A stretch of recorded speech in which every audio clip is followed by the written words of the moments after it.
very good friend of Greg's for the past 15 plus years to come and share a few words with us. Thanks.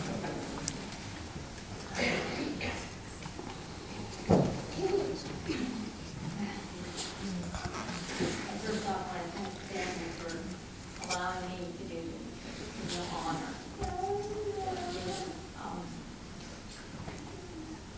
Wow, I guess I probably met Greg, trying to figure that out, in 98 or 99.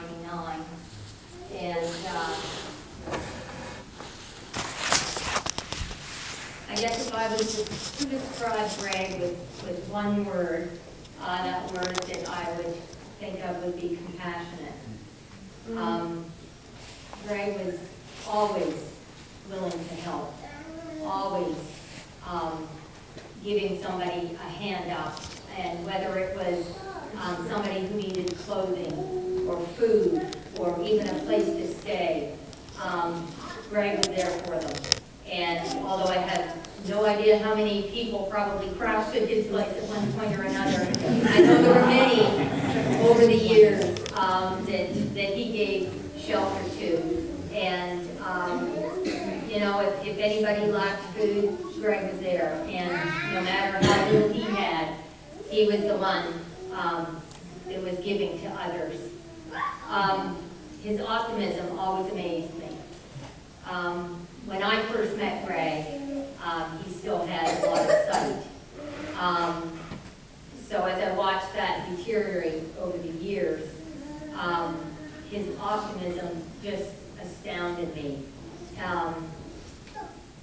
Always upbeat. I never heard Greg complain with all the struggles that he went through. Never heard him complain at all. And I can remember when he ended up getting his glass eye.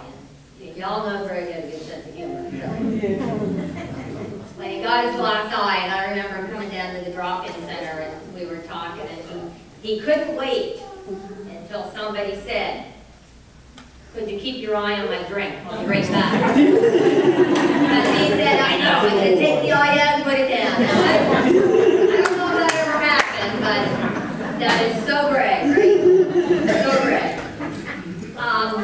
Greg loved people. Greg loved particularly kids, and I remember for a short time he helped with the children's ministry at Gillmor Church, and how he absolutely loved that. And how it was so great for the kids, because I remember him telling me one time that they blindfolded all the children, and Greg was teaching them how to do whatever, this and that, the other thing, and how much that meant to the kids to actually walk in somebody's footsteps like that. Really great learning experience for them, and he loved that. And of course, Pal. You can't talk about Greg without Pal, right? His constant companion for 7 years. For those of you who are concerned, my parents have Pal, mom and dad, so Pal's okay. And I remember when he got Pal. Pal was just a puppy at the time. And at the drop-in center that we were running at the time, we didn't allow pets in.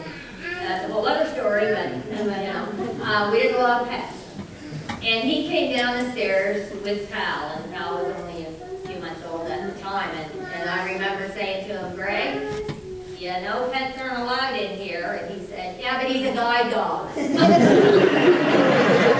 said, "Not yet, Ian. Not yet." So, yeah, Greg, always pushing the limits, right? Such an icon in the downtown area. I know every business person down there must either know Greg and Pal or have seen them going. In fact, it's really strange now for me to drive down King Street and not see Greg and Pal going, or sitting out at Coffee and Friends having coffee, or down at Subway, or Tim Hortons. That would be the other thing he loved. I should have had a Tim Hortons cup here. Darn, yeah, I should have. Never thought about that. And like I said, Greg was such a giving person. And I remember over the years at the drop-in center, we've raised money for different things. We raised money for the SPCA. We raised money for the Japan relief, disaster relief when the tsunami hit. We raised money when the big earthquake hit Haiti. And every time we raised money at the drop-in center, Greg was the first one handing me whatever he had, whether it was $5 or the change in his pocket. He was always the first one up, saying, here. A really good heart. I'm sure that the people who were in NA were grateful for Greg. I know he was a sponsor. Greg, we were talking about that the other day, all the things that Greg overcame in his life, and Mom and I were trying to figure out how long Greg must have been clean, and we're guessing must be about 10 years. And you know, what a fabulous thing that was, and I know he helped a lot of people who struggled in that area and was encouraging to them all the time.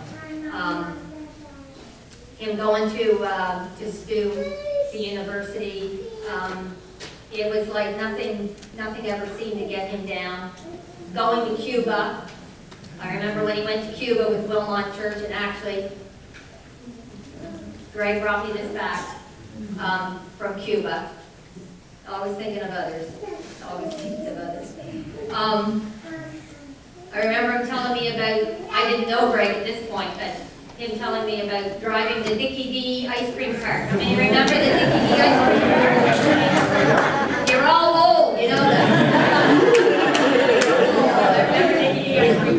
And he used to drive those, and he would tell me about coming down Smythe Street, not using the brakes, right? I can just picture it, yeah.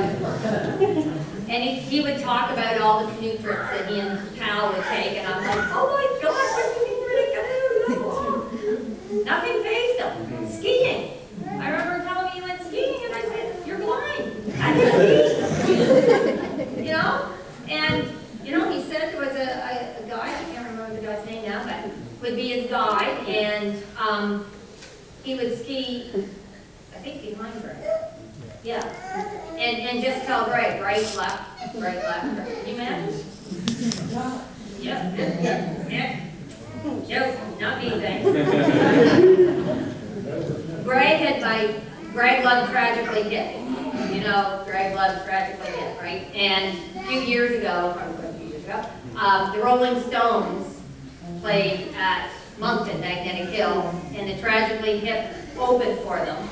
However, Greg always told me that it was the Rolling Stones that opened for the Tragically Hip. Did it backwards. So my husband and I had tickets to go down to the Rolling Stones, and Greg did, so he came down with us.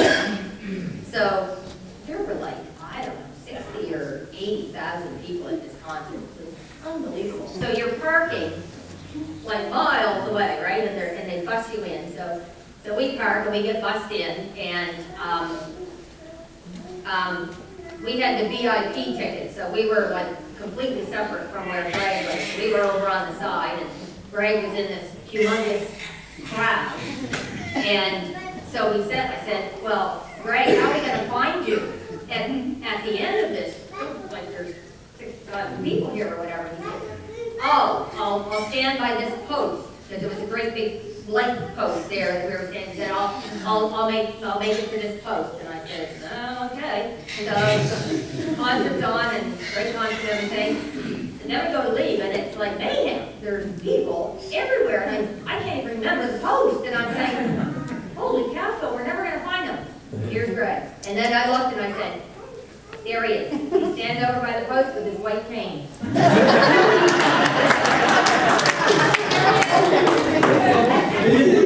Carman, I would have thought of that. And he did, sometimes I'd take Greg to return his bottles. And this was when the Redemption Center was on York Street. And just so you know, just so you know, it was very narrow. Okay, just keep that in mind, very narrow. So I've got my husband had a big old truck then. So I get the big old gray truck, and there's like more scratches on it than you can imagine. So Greg and I are going, and you drove up this ramp into the building, right? Okay, so we do that, and everything's going fine. And then you have to go, I don't know who designed this, but you have to go down, but as you go, it's this sharp corner, okay? This was a big truck. Sharp corner. So I take the corner, and you can hear it. Crash! And I'm done. And I said to Greg, oh no, I said, my husband's gonna kill me, and Greg said, tell him the blind guy was driving. So believe it or not, my husband came home a couple of days later. Now there's like probably 200 scratches on this truck, because he's taken hunting through the woods, right? And I'm telling you, he doesn't look at that truck 3 minutes, and he says, I had to scratch the truck. I said, I didn't, the blind guy did. He didn't buy it. I guess the last kind of thing, there were so many stories of that. Holy cow, I could talk for 2 hours. I won't, but when he was at one of the times recently that he was in the hospital, and I was visiting him, and we were just kind of sitting there talking, and these two young ladies came in, and they were doing some kind of a survey of the care in the hospital or something like that. So they come up, and we're sitting there, and they're asking Greg questions, and one of them says, so now, Mr. Gillmor, have you seen your nurses wash their hands? And he said, no. That's it. No. And so they mark it down, they leave, and I looked at them, I said, yeah, might have told them you're blind, Greg. Like, holy cow. That was Greg. That was Greg. We had a lot of fun. Our drop-in center is open every Monday evening, and Greg never missed a Monday evening unless he was out of town or he was in hospital. So it was very strange this past Monday night not to have him there with us, and he will be very missed. I feel very blessed to have known Greg, to have been a part of his life. It was wonderful to see all those pictures of years ago of him. And one that I really thought was kind of funny is the fishing boat. And everybody's fishing, and Greg's got a shotgun. And I thought, that would be Greg, right? That would be Greg. One thing, and I'm almost done. One thing I've thought often since hearing that Greg passed away was the fact that how amazing it is that the moment he received his vision back, the first thing he saw was his Lord and Savior, Jesus Christ. And I thought, isn't that absolutely beautiful? That when he got his sight back, that's what he saw. Just wonderful.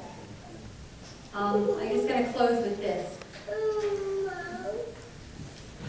God saw you getting tired when a cure was not to be. So he closed his arms around you and whispered, come to me. You didn't deserve what you went through, so he gave you rest. God's garden must be beautiful. He only takes the best. And when we saw you sleeping so peaceful and free from pain, we could not wish you back to suffer that pain. And as sad as we are that Greg's not with us anymore, and there will be a definite void left for me and my family, for you guys, for many people downtown. PEI, for Pete's sake, even knew him there and down there. But don't cry for Greg. He's home, and he's well. let's celebrate the life that Greg had, and the way he touched every person in this room. He was a wonderful, caring, compassionate man. Thank you.